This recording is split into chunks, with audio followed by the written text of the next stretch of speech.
Yes, better late than never. I know.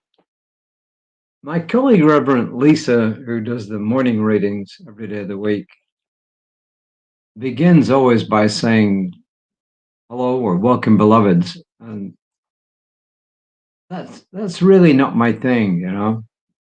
So I just say usually, hi there, welcome back, which is what I'm saying today. I've got a cat trying to distract me here. I had to let her in the office because there was a lot of banging on those doors that you see behind me. And the banging would have continued had I not let her in, because she's very smart, but she's also very persistent.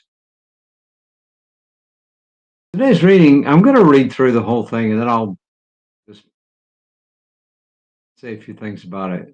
It's called Stay Inspired. First quote is from someone I'm sure everybody's heard of, William James, one of the greatest, if not the greatest, American philosophers, at least in the 19th century. And he says, believe that life is worth living, and your belief will create the fact. Belief that your life is worth living, and your belief will create the fact. It's done at you as you believe. Ernest Holmes in the Science of Mind textbook says, with every new inspiration of thought, we appropriate something of God or the divine or the all. With every outpouring of life expressed in faith and good deeds, we are expressing God, the divine, the all, etc. In other words, God is all there is, and we're expressing God in everything we do. And then Eugene Holden goes on to say, I get it. We live in times when we find it hard to stay inspired. With the news showing all of humanity's inhumanity, we sometimes find it difficult to stay in the space of love. And then he makes it personal. He says, sometimes I find myself in a space of wonderment, by which I mean that I wonder why this keeps happening. We human beings are interesting creatures. We waste so much time wondering which bachelorette will get a rose, what the latest fashions are, what the politicians are doing in this nation and around the world. He says, I'm not saying that paying attention to that last part isn't important. What I'm saying, though, is that we cannot allow ourselves to get distracted from who we came here to be. Hold on a second. Yes, sir.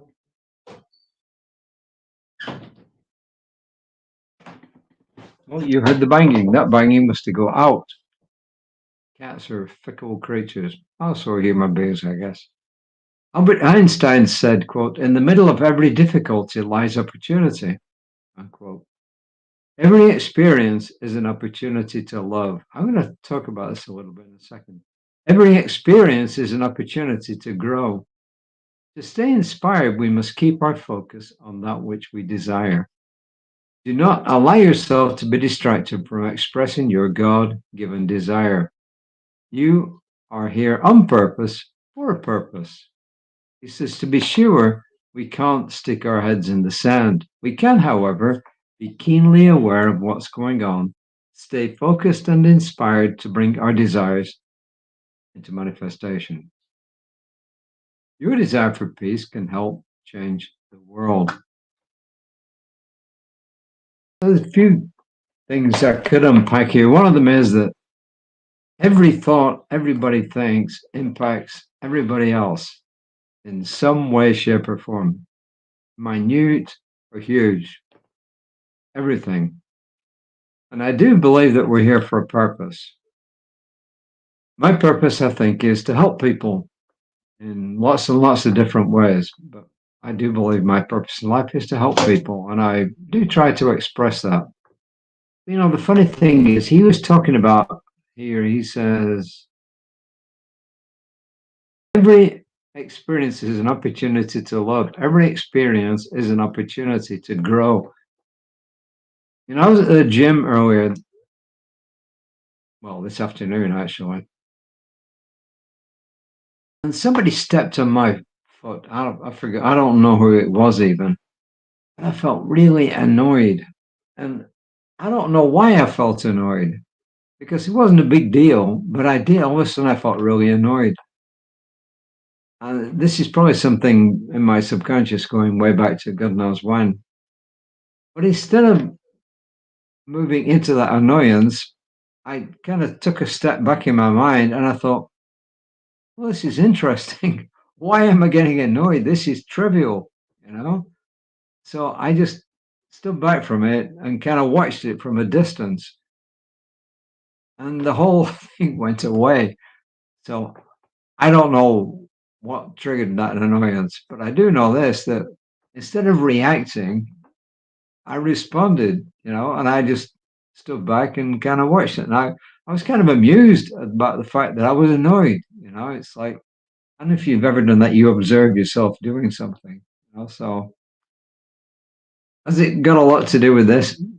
Yeah, in a sense, that's kind of trivial, but it does demonstrate the fact that we do have the ability to move beyond our automatic reactions to things, and just to move on in life. So I think today is a good lesson.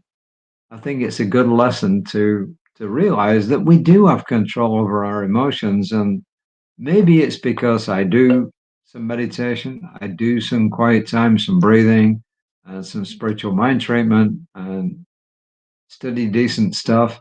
Maybe it's paying off at last and it helped me there. I don't know, but I'm still amused by the fact that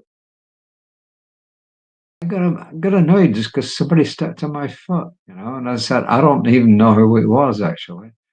So, but it's interesting, it's really interesting. So at least I thought it was interesting. I'm not going to say much more today. I'm going to read the affirmation. If you are in any way, shape, or form associated with Creative Life Spiritual Center and you've been involved today, you've been involved in Reverend Lisa gave her talk this morning, Reverend Jesse and gave his talk amongst the service today. I came by it later on in the day. You probably had enough of this for one day, probably, right? So just a quick reminder, people are still signing up for the trance of scarcity. Even though the first week's come by, people are still signing up for it. All you need is to let me know. I'll send you the information, get the book. You can even get the book secondhand on Amazon and various other places. I think I paid $5.95 for my wife's book on Amazon. I think I bought it on Amazon, but there's lots of other places you can buy secondhand books as well. And it came the next day. It was pretty cool. She's been reading it this afternoon. So it's all pasted up there. Let me know. Text me, email me if you want to be part of this wonderful process going forward. So the affirmation is, I'm inspired to live my dreams and I inspire others to do the same. I'm inspired to live my dreams and I inspire others to do the same. So Reverend Lisa will be back tomorrow morning at 9:15-ish. I'll be back tomorrow. Hopefully I can be on at 5 because I don't have a mediation tomorrow afternoon.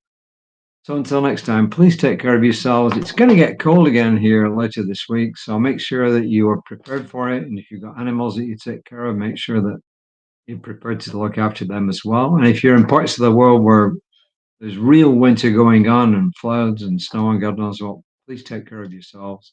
And until next time, namaste.